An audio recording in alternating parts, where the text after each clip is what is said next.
friends and neighbors. I'm a Brit in progress. Welcome to the UK.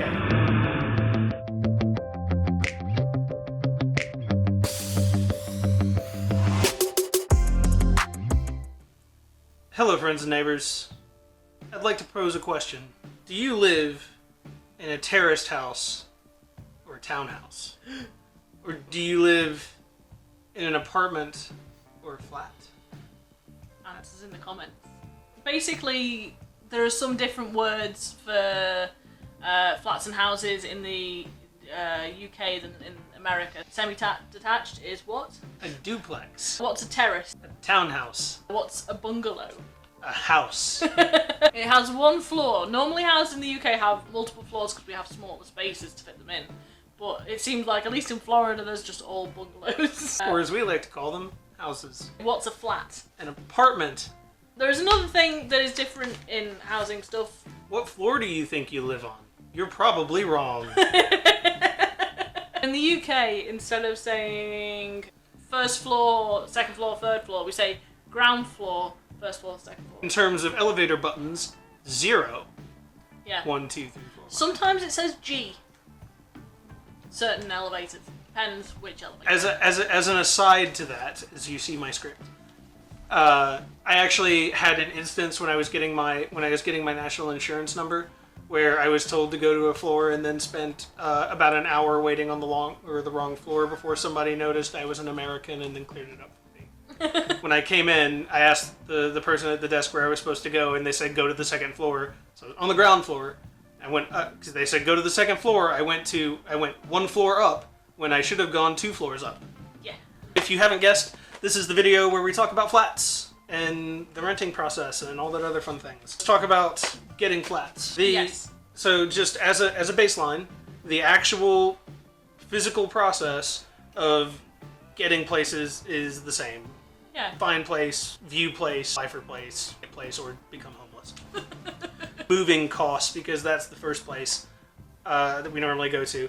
In America, what normally happens when you want to rent a place, in my experience, is you need to provide 3 months of rent up front, which is a lot in some cases, or it's a lot in any case, but depending on where you are. It's a lot of money. For example, when I was in my early 20s, 2 friends of mine and I wanted to move into a nice apartment, $1,600 of rent, so we had to provide whatever that works out to, $4,600 up front. It's not 4,800 or something? 46, 48, somewhere. I'm bad at math. It's so expensive. And that was not including utilities and all that other stuff. That was just money to move in to an apartment that did not have utilities. How does it work here? Basically, I think know. it's something like a month and a half. I could be wrong. We I paid need 2 to check months. that. I don't know whether we did pay 2 Yeah, months though. we I did. thought it was a month and a half. Nope, 2 months. Whatever. Anyway, it's not 3 months for sure. It's also, because it's dependent on your rent, and the rent is kind of cheaper in the north of England, it's not that much at all. I mean, the thing that happened with us is we had arguments because you kept saying we need to save $5,000. We need to make sure we've got enough money to move into a flat, and I was like, well, you don't need to save $5,000. Like, we could literally do it on the money we have now, feasibly. Like, depending We on the didn't price have a of lot the of money flat. at the time. No, so we eventually figured out that there was definitely a cultural barrier there. I'm also used to having to pay security deposits for utilities, like electricity and water. Which you do not have to do. When a person leaves a flat, they pay the last month they were there. The landlord pays whatever amount of time there is no one in the flat. The next tenant pays the first month they're there. So then the utilities, the water, whatever, is never turned off. When they don't trust you to pay a bill on time, they give you a card that you have to pay. It's like a top-up situation. Oh, that! Yeah, I can't believe that's we what we forgot. had. I can't believe we forgot to talk about that. Had that in the house, yeah. So you have a top-up card which you take to a corner shop and you pay money onto, which turns on Gas. gas, yeah. So we couldn't get hot water unless we'd paid money onto this card. But that was because the tenants before us in our last house didn't pay their bills on time. But then we had all of the punishment from that, basically. I thought that was super weird when I first got here, because I think at some point, like, Ben or Rachel asked me if I could top up the card. What card? I'm not paying your car payment. No, the gas card. And I was like, what are you talking about? Because when I lived in Georgia, I had a gas bill, but it was just like every other bill. You pay the gas company, but no, it's like a prepaid utility service card. It's really weird. Yeah. So and then you like insert it into a little machine, and then it'll turn on your gas. Yes, it's I've never seen it before. The worst thing for me for that was when I used to have to go out, and it was getting on to late at night, and the shops were all starting to close. I had to run out, and then there was one time when it was like 5 inches of snow outside, and I was freezing, and I was running to the shops, nearly slipping over on 5 inches of snow. Not ideal, I will say that. There's a lot more options for paying utility bills here. We pay a flat fee for our electricity every month. We do have to pay overages, but it seems like you don't have to pay the overage. You only have to pay the overage at the end. Yeah. Or at least we haven't built up enough of an overage yet that they feel like they need to force us to pay it.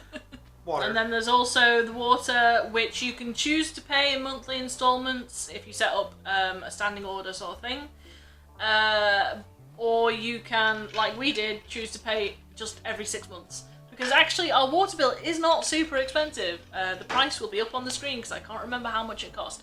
But for 6 months it was quite cheap, so we were just like, well, we're just going to pay it every 6 months, why bother? Well, let's be real here. The reason that we're paying it every 6 months is because someone forgot to set it up to be paid monthly. It just worked out that it wasn't a big deal. I can set it up to pay monthly now. Yeah, you can do it at any time. I am just too lazy to do that, and it doesn't affect us that much, so I'm not bothering. I was horrified that we were going to get a bill for like £1,000 for water. We really didn't. There's also council tax, and council tax is... It pays for basically the services of the area that you're living in, so it pays for like trash collection, it pays for... You said trash? Pays for bins collection. So I spent too much time with you in isolation. So I'd say American things. It pays for things like libraries and all that sort of, local stuff.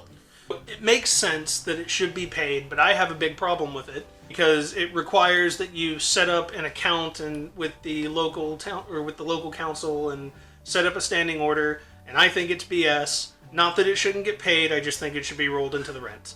Whoever the management company or the landlord should be dealing with that. If we were to pick up and move from the place that we live in now and move somewhere else, to move to a different council, we'd have to close this account and then open a new one. You don't actually have to close the account. You just transfer it to a different area. Oh. I do wonder whether it's a political thing so you can know exactly what you're paying for, because they do send you a list of things that you're paying for. That is true. We did get one of those. So I wonder whether it's that. Maybe.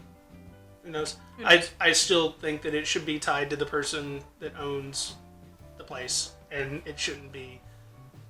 It should be part of the rent. It's one less annoyance for a tenant to take care of. Uh-huh. It's also really weird how it's calculated. The amount that you pay is based on the value of your property 30 years ago. In 1991, in England, and in Wales it's 2003, for some reason. Yeah, so it opens up a lot of questions to me. Yeah. Like how our place, I think this building is 15 years old, so, or not even, I think it's like 10. I don't know, it's quite Whatever. new. It's very new, and how did they calculate ours? Who knows? Dryers. Where are they? Why are they not here?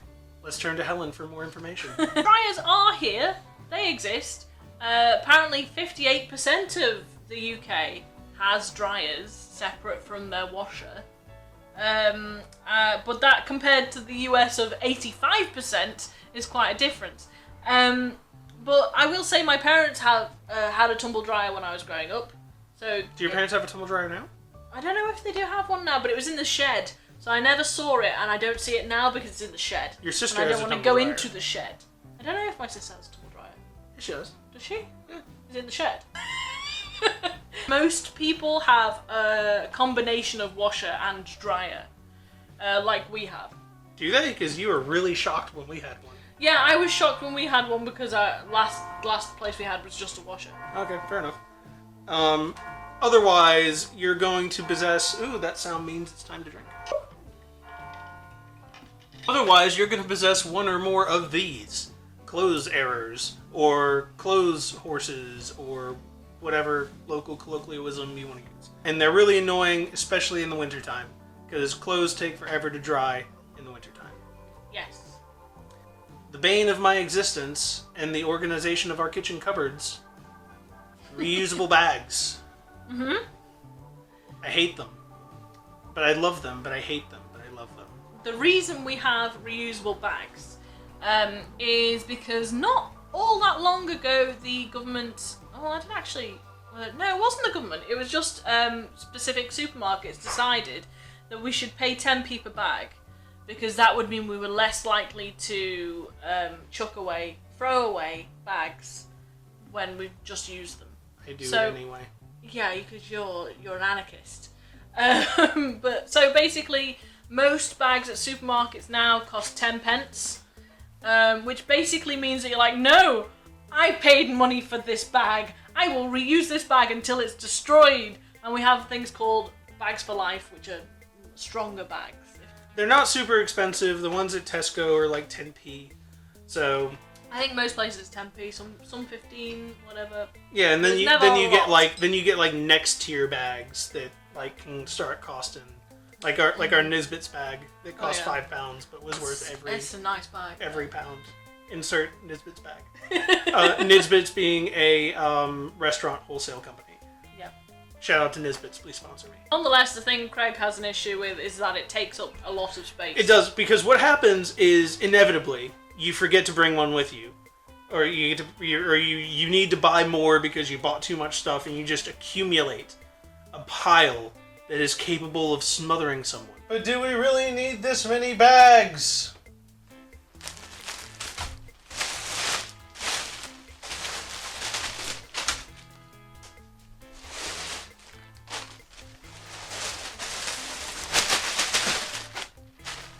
And this isn't even half of what we have in our house. Yes. We're also going to do a follow-up video because Helen seems to think that everybody carries bags on them at all times just in case they may need them. They do! And I think that's BS. So we are going to do a follow-up video where we stop a bunch of people on the street and ask them if they have bags on them. Possibly once it starts chilling out after coronavirus. Yeah, after coronavirus. Because I'm not sure people would stop for it. Maybe we can do socially distanced. Like, hello! Do you have a bag on you? Look at the camera, please. At some point, we're going to do that because I want to put a nail in this. Yeah, we need to know. Is it true? Is it a myth? In the comments, if you're living in the UK or in the US, do you always have a reusable bag on you at all times? Whether you're going to the store or not, you get ready to leave the house, you get a plastic bag. Do you do it? Do you do it? Next. I think that was it. Oh, we've got a couple of things we wanted to throw in at the end, I think. Oh, okay. Can someone explain this toilet?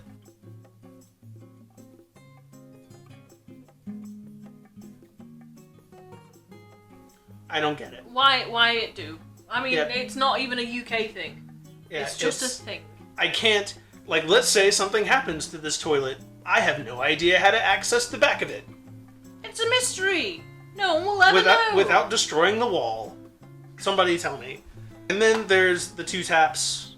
We don't have two taps. It's only old buildings.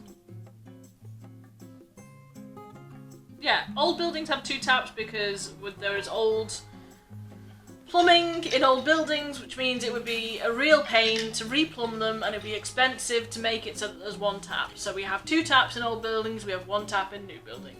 Get over it! Are there any things that you think are weird about UK flats, or do you have any questions about UK flats that you may want to pose to us that maybe we might be able to answer, or that I could comment on? If you do, leave it down below, and Yeah, have a good night. like, comment, describe, like, comment, subscribe, and describe if you want. And have a good night. Bye!